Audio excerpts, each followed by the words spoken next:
Hello, everyone. Welcome back to the Glory and Fame Don Pod, the Don Pod. And we had our first taste of football today. Pre-season. Nathan. Yes, Sam.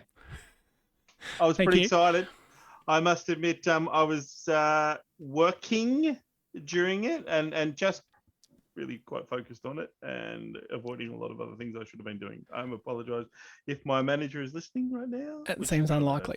Anyway, it was great to have footy back. Footy live stream. Thank you, Essendon, for giving us that opportunity to watch. It's only a scratch match. Reds versus the Blacks Dogs next week. Yeah. Well, and on that, Sam and I did pick a team at the start. I let Nathan choose. I want it to be known. Victory! And you did steal our best player during the third quarter too. No, we had all the better players. I think you'll find. That's why we won. You nicked Hind. Anyway, we were watching it while working. One of the benefits from working from home. So forgive us if we missed a few things here and there. It wasn't as intense as we might watch football at other times. But we thought it was worth a chat. There was a few interesting points, a few positives, a few not negatives. I don't want to say negatives, but a few things that we probably want to talk about. Concerns. And before we head into it, just going to say, we're not going to get too excited because it's just pre-season. On the same note that we're not going to get too down on blokes because it's just pre-season. So we'll try and find the middle ground. I thought you were going to say, because at one stage we both got a little bit overexcited watching a bit of play go, oh my God, we did get into it a little bit. But after saying that, I'm about to get really pumped up for your boy. I don't know why he's your boy, but for your boy, Jai Caldwell. How good was... Who, if you're watching this on YouTube, you've got a lovely, lovely picture of Jai there. Only played the first half, but was exceptional. Dominated. In a midfield that had Merritt and Parrish in it as well, he absolutely killed it. He, I don't want to be too excited, but if he can play a lot of this, but if he can play a lot of this, we're not going to. Yeah, but if he can play a lot of the season this year, wow, we have got a player. It's a brand new player. Yep. Oh, but him, you think of what Merritt does, which he's done for 5 years so well, and then Parrish, we think, can do what he's been doing. And then we bring Stringer and Langford and Shield, although he didn't play. Wow, the midfield all of a sudden. I'm excited to have a special guest, Owen Wilson, with his best wow impression. Wow. I just can't help it. He was good. We don't have numbers, obviously. I don't know if there was any stats kept, but... Probably was. Kicked a goal, had plenty of the ball, set up another goal where he took the mark and then kicked it into the goal square. Could have easily had two himself, but was just a bull. His disposal was good. Won the footy. Tackling was unreal. Tackling was good. They all look pretty good, I guess, but he looked pretty fit and firing. He looked like a man that could swing another man, that's for sure. Yep. Comfortable in saying that. No, look, from the eye, without looking at stats, he was dominant. Yeah, for that half he played, which is exciting because you were just talking off air. Seems like a silly thing to say before we started recording. That his first game last year, he got 100 in fantasy, which that's a pretty good game. If you get 100, was looking pretty good. Second game when he got injured, and then had 40 or 60 points, did you say, in the first half of the final? Yeah. So before dropping off. So pretty good player after 20-odd weeks out of the game too. So yeah, so he's in my, just for all those who care, he's in my fantasy team as a mid-pricer or low mid-pricer. Yeah. Go on. Had an interrupted pre-season, so high hopes there. But again, we're not getting carried away. Need to remember that. Yep. The second point, got a few points here. This will be pretty brief, this pod, just to catch you all up on what's happened today if you missed it. We had an interesting duel in the ruck between Brian and Draper. Obviously, Draper with a lot more match experience, well, not a lot more, he's only played 20-odd games, but a lot more match experience over Brian. Was a lot bigger.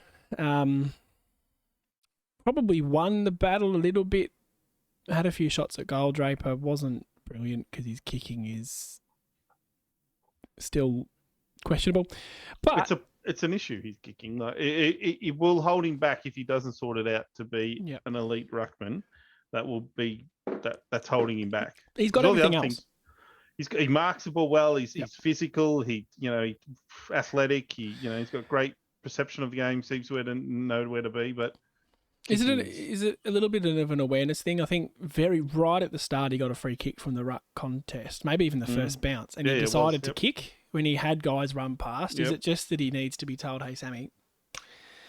I think it's more of the fact that he's the guy that no, I want to play the game. I want to play it, and if he sees a kick that he wants to take, he'll take the kick, even though he doesn't have the skill to pull it off at the moment. But that is surely something we can work on.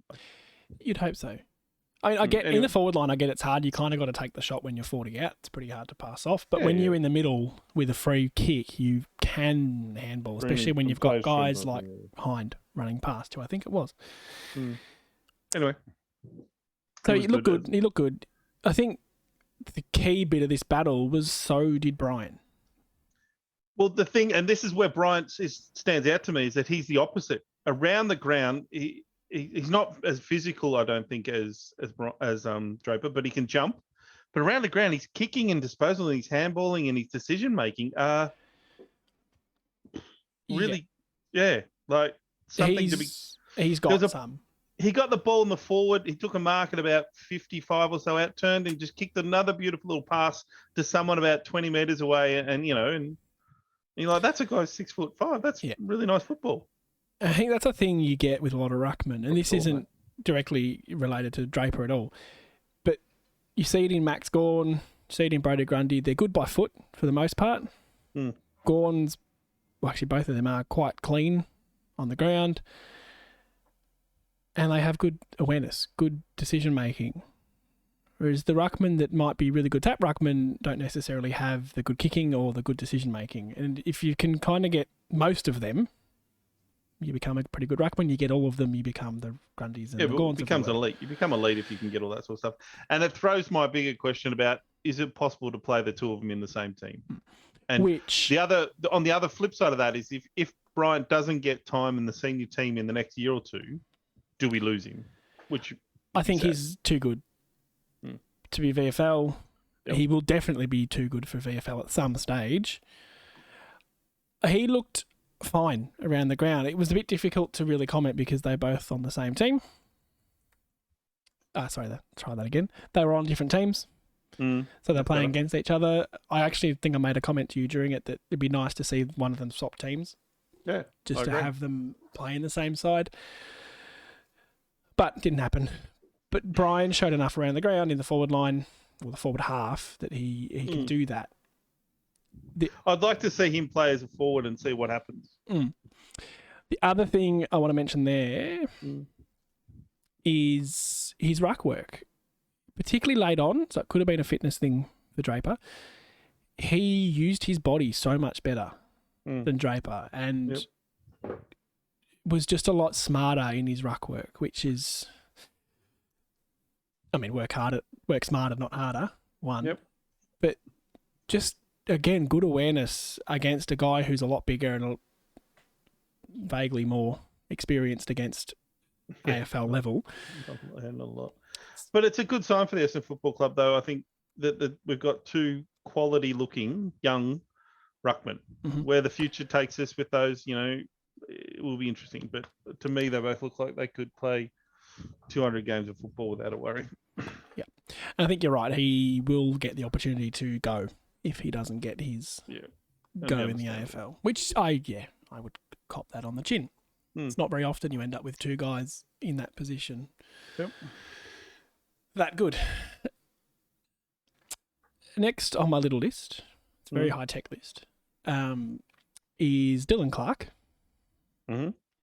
So got a lot of the footy, I thought. Got a fair bit of it. But that's, for me, Dylan Clark things. Probably it. Well, Dylan Clark, I think if we, when I watch Dylan Clark, he plays in a very particular way. He's pretty hard at it. He's, great tackler. Seems to know where the ball is around a contest to get it. But, geez, can frustrate you by hand and by foot. Like he Well, just I butchers think it. that's the really frustrating thing because he does get a fair bit of ball. So clearly he's got an awareness that gets him in the right spot for the game. But that's sort of kind of where it stops. Yeah. His kicking action is awful, and So how his it's ball still drop is awful something. Yeah. is really blows my mind. Yep. I don't really remember him handballing, I did, but they which weren't must very mean good it either. won't. Okay, there you go. So this kind of ties into our next conversation around Fejo. Well, we're going to go with Fairha. Fejo, yeah, a bit of European. Sounds We're nice. giving it a bit of flair because this kid seemed to have some. It's got Ronaldo in his name or Ronald, one of the two. So we'll go with it. Him, Wanganeen, and Martin is that 4 guys For the 2 spots. are vying for 2 spots. First half, we were very much Fejo Wanganeen. But then Fejo dropped Martin a little slapped us in the face. and then Nick Martin came in and kicked 4. Could have had 5 if he wasn't selfish. If he wasn't And selfless, it wasn't just the fact that he kicked 4, it's how he kicked. Like 2 of them were beautiful set shots. One outside was 50. One was outside 50. It was a beautiful kick. We love that. We love forwards that can kick straight. And one of them was a beautiful crumbing goal off the pack.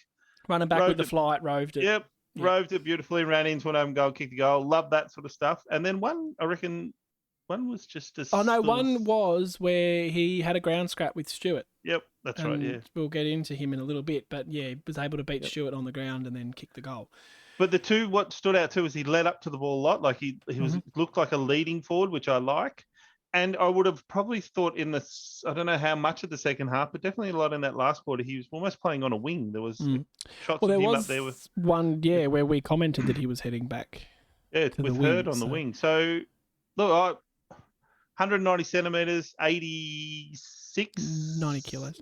90 odd kilos. That's I really liked... And he won Subiaco's goal kicking in 2020, which, to be fair, that could have been a reduced season with 10 goals, but he did.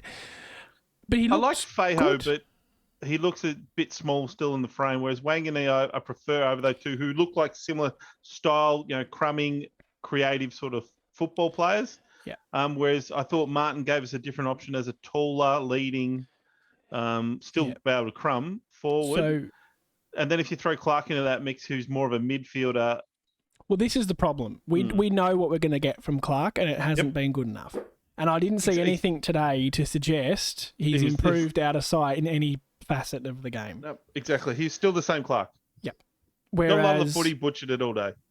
Martin, you take, who's maybe 3 or 4 years younger. I feel like Clark's been around for a little while. I would have guessed Clark is, without knowing the numbers, 24. I can check that for us. We'll do some fact checking. Yeah, that's probably a good way to go. Whereas you take a punt on Martin, who's 20, give him a couple of years of development. If it doesn't work out, nothing lost. I don't think we're going to get anything out of Clark to take us forward, whereas we might with Martin. And as for Fejo or Wanganeen, probably after today, you'd say Wanganeen's ahead. It helps that he's a son of a gun, but he looked good. I think that's part of it too. Good awareness, silky. I think made a few nice tackles. Kicked a lovely little dribble kick from the boundary at the end. He's 23, Clark. 23. So you got 3 years on 24 at the end of this season. Yeah. So if you put 4 years into Martin, are you going to end up with a better player? Probably. I would say yes. Maybe. But I still think that's the risk you take. I don't think the debate should be about who's better. It's about the role that we're looking for too. Like we're looking that's for. both. Yeah, well, it is. But can Clark play as a forward? He did a bit last year, but I don't think it's his natural position. So therefore, I don't think he's very good at it. Can you really be a forward if you haven't got a good kick on you? Well, it's one of the issues. Whereas from one game of Martin, I've seen a guy who clearly plays forward, and that's where he's played on the waffle, and who looks like if you put that effort and time into him, could be a decent player. I'm not saying he's going to be world breaker or anything, but certainly I see more. We need crafty, smart forwards. I think we've got an abundance of mids. like Caldwell. Understatement. Yep. Yeah, Hobbs was good enough that he's surely going to play a lot of football. So Clark's going to be pushed behind those guys again. So he's going to be like the 10th mid as a choice. Whereas Martin and Wanganeen could get games because we're short, small forwards. We're short of small, finally. Short, small. Anyway, that's my thoughts. Well, the biggest thing here is that we haven't got Waller for an undetermined amount of time. Could be never. Could be never. We really have no idea. So you've got to cover that spot. And the wing is somewhere that we've been weak.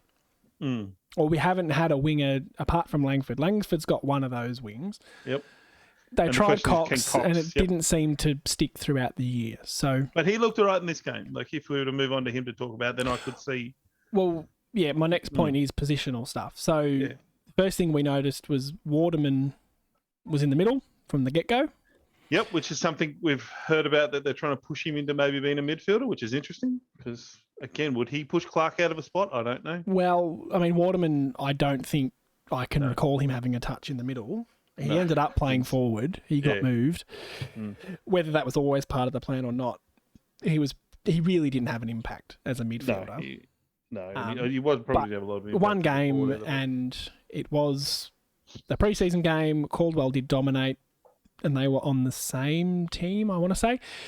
So, I can't remember. Grain of salt, but didn't really do a lot. But it's interesting that we've tried that at the very least. Brian went off with a knock, hopefully just a knock. They didn't really mention it too much. So Cox ended up in the ruck, which was quite hilarious to watch because he clearly didn't want to be in the ruck. Didn't want to do it. That first bounce, he was like, I think Merritt pushed him a bit. Come on, go in a bit closer. Get him, mate, get him. I don't want to. He's very big. And then Draper, to his credit, asked the umpire just to do a throw up so they weren't running into each other, which I thought was a nice bit of care for your teammate. Didn't have to go all gung-ho about it. So, other than that, Cox was kind of everywhere. Cox, not in terms of getting a lot of the ball, but he was just in a lot of different positions. But he was good. He one moment he did a beautiful little pickup and swivel sort of movement. He made good decisions. There was one ordinary kick on the wing. He looks a bit bigger, looks a bit more solid, a bit more balanced. Perkins also, I thought, looked pretty good. He played a lot in the guts. Great segue. For the black team. Had a bit of a haircut, so took he's had a haircut, love it. A quarter and a half to work out who he was. Might have kicked a goal, I reckon, and maybe missed another one. Yes, so, he did have a kick a goal, Yep. So I thought he was quite good. That was it, really. Well, Francis was good in the first half. I think the thing that stood out to me was interesting because we felt that a lot of the tall forwards were pretty ordinary. It was more of a small forwards. Well, you're right. It was strange because the talls weren't very effective, but you wouldn't really say that the defenders were amazing either. It was a lot between the arcs. Ridley did. Ridley did, yes. We'll get on. Actually, well, that's a good segue. Yeah. Anything else positional that we want to talk about? No. Francis was forward. That's a big one because we think he's going to play. We think that's where he's going to play. Clear, yeah.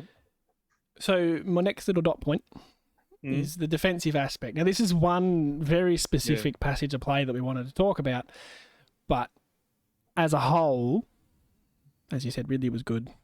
This one passage of play, though, we're probably going to get the teams wrong. Black team had the ball. No, red team had the ball. I'm pretty sure. Red team, whatever. I'll just explain it. So black team had the ball, easy possession off half back, or half forward, on half forward. Lost it around half forward, which left red very open to counter-attack. But the setup that black had behind the ball meant that they won the ball back, lost it again, and then won it back again. All in the confines of half forward and wing for their side, which is huge. If you can lose the ball in that position where the opposition's going to be very open to go back the other way, you're going to be very open for the opposition to go back.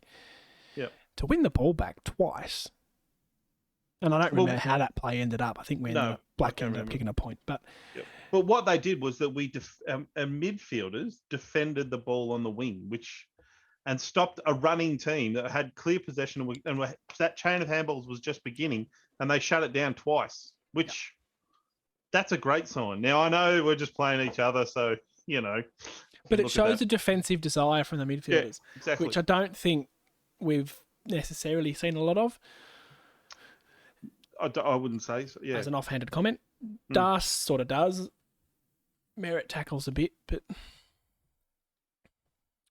beyond that, it's a side of our game for improvement. It wasn't necessarily, though, about tackling. It was the structure of how they set. They stopped the options of the run. They just seemed to get ahead of that handball, and all of a sudden the guys that were handballing were like, "Oh, hang on." I seem to kind of remember a very boxed in diagonal wall of black appeared. jerseyed players just to stop that rebound, and it really come from nowhere.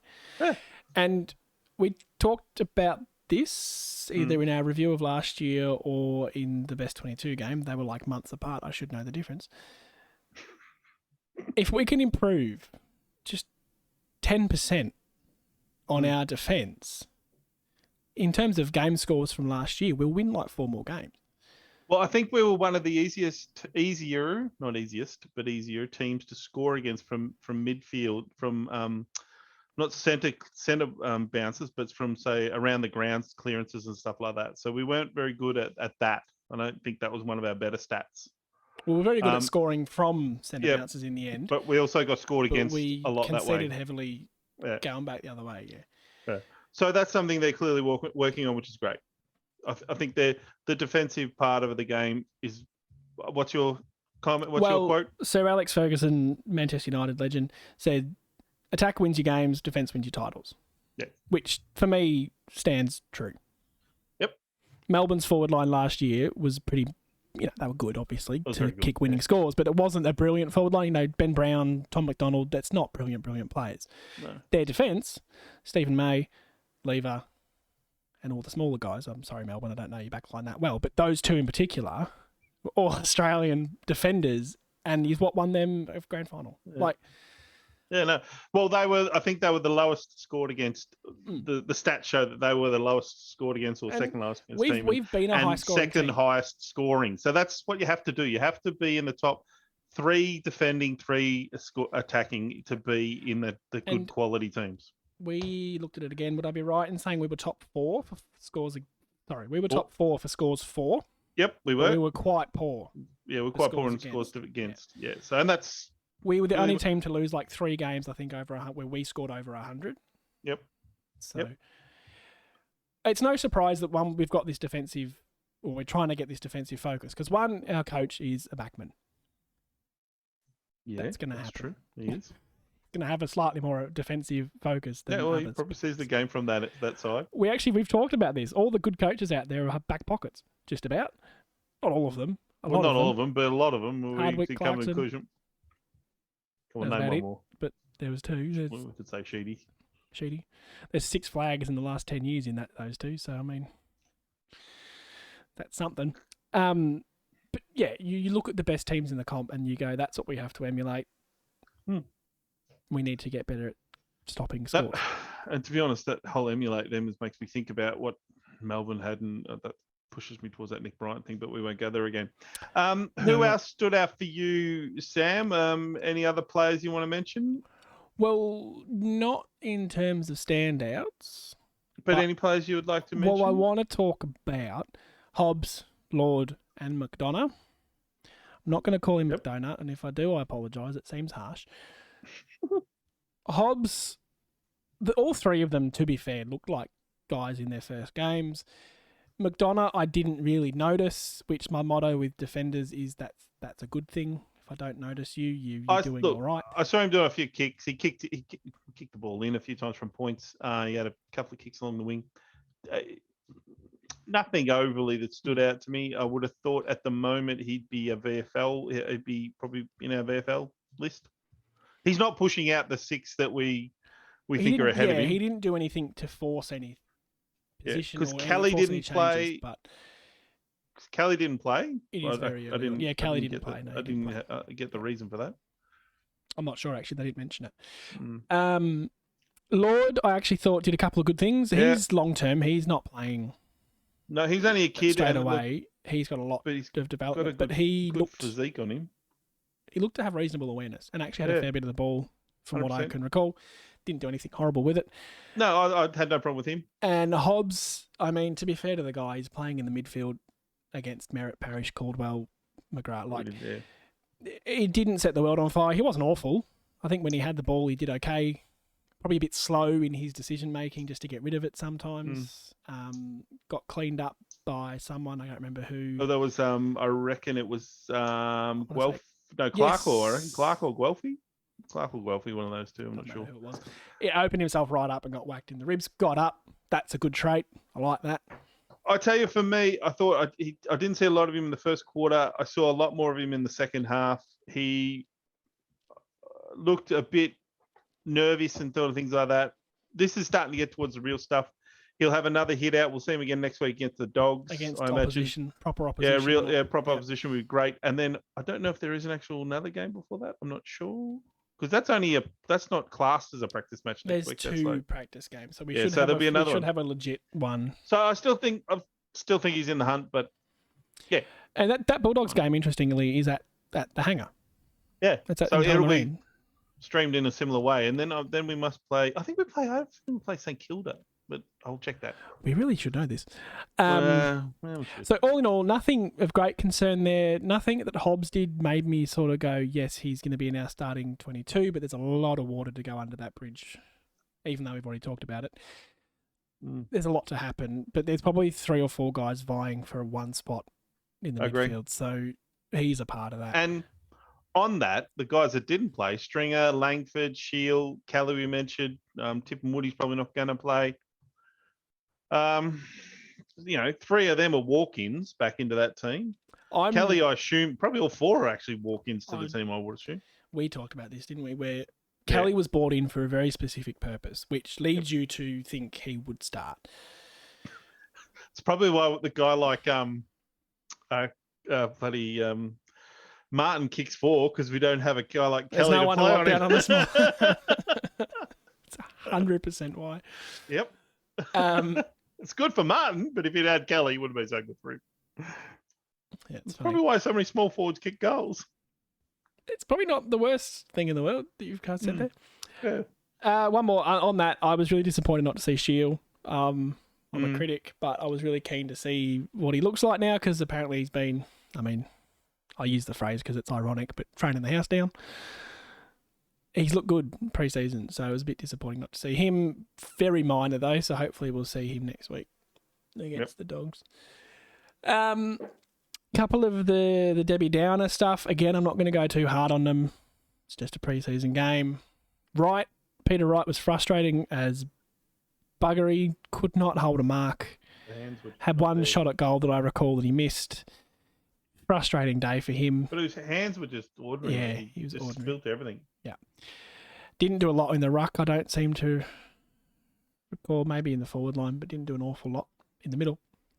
Heppel got a fair bit of it. Seemed to be playing a bit higher up the ground than what he might in the actual season, but some of his disposals were pretty awful. Just sloppy, but again, pre-season.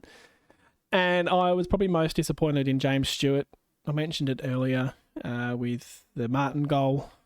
Martin's half his size, and he just beat him quite easily, and Stewart just had no impact. A couple of times, no impact on the contest, which I've been critical of Stewart before, and it just kept feeding into that. And I don't that's where I go, yes, it's a pre-season game, but these aren't even AFL players, and they're beating you. That's a concern. Yeah, that's fair enough. Any negatives for you? Any comments on that? No, look, I agree with you, Stuart. I thought there were just some.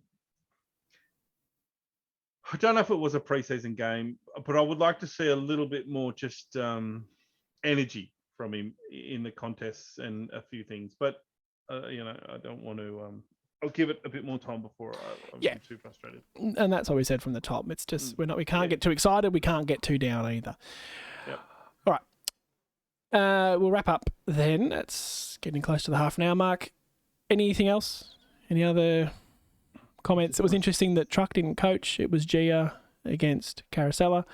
Oh, that's pretty typical though in pre-seasons. They let the other guys have a run. It is. It's fine. I was just just worth noting. Injuries. So hopefully we'll finish that off with hope. Brian went off with, we hope was just an ankle. A knock or an ankle, hopefully. Yeah, I don't know. It looked Who ankle-ish, else? but they said a knock. So I saw that McDonald's getting McDonough. getting cramp late in the last quarter. What about Paris? Paris played out the whole game, which was interesting. Parrish played the whole game except maybe the last 5 or 10 minutes and got better as it went on. Yeah. Caldwell played a half. Smith played a half. Smith was running laps after that, so everything seemed well. Caldwell was, and Shield was running laps pre-match, so he's okay. Cotton wool and that bugger. Yeah, absolutely. So from that, because they're the things that can really bring you down in a preseason game. If you watch a guy do a knee, it's like the King up at the Gold Coast, heartbreaking. And Carlton, you've got to feel really sorry for Carlton with losing their best player. And I didn't actually realise that was tongue in cheek. I should have seen that coming. Yeah, not great for them, but no, I don't want to get in the habit of celebrating injuries. No, I'm not. I'm just staring. Especially not to one of our game's best. But great player. We'll win a Brownlow, that kid. Struggle to happen to a better club. We hate the club. We hate the club, not the player. player. I don't hate Sam Walsh. I think he's a gun, but just the club he plays for. It's rather unfortunate. Yep. All right, if that's it. Nice brief one today. We just thought it was worth a chat. And let's make a quick mention to our fantasy draft league. If anyone's interested in still joining. Now, just an explanation here. It's draft, so you don't all have the same teams. That is a good... we like that aspect of it, is that we all have different players. So not everyone can have Caldwell, just me. It's your boy. Wouldn't dream of it. There's only 10 spaces in the league. Yep. So minus me and you. Doesn't leave much at all. I'm trying to find the photo. Do you think I can find it? What photo? I had a photo with the league code on it, because while we're pushing it, it's probably useful to have that information. We'll go to the Facebook page, and Sam will have a new post for it up there when this gets launched, so you can then follow that link. We're going to have to, because Sam will get all that sorted. Grossly disorganised. I've thrown him in the deep end. Yeah. Anyway. No, but look, exciting. Looking forward. We'll have another one of these next week. Yep. After the doggies one. I think we've called it brief, but it's been going 30 minutes plus. Well, I think that's pretty brief. Seriously. Just wait until the real stuff gets going. Woo! All right, good chat. Get in the comments. Let us know how you think the club went, not we went. You can tell us how we went. That's fine. We're slightly less interesting, though. Yep. Yep, and we'll chat to you next week. Go Dons. Go Bombers!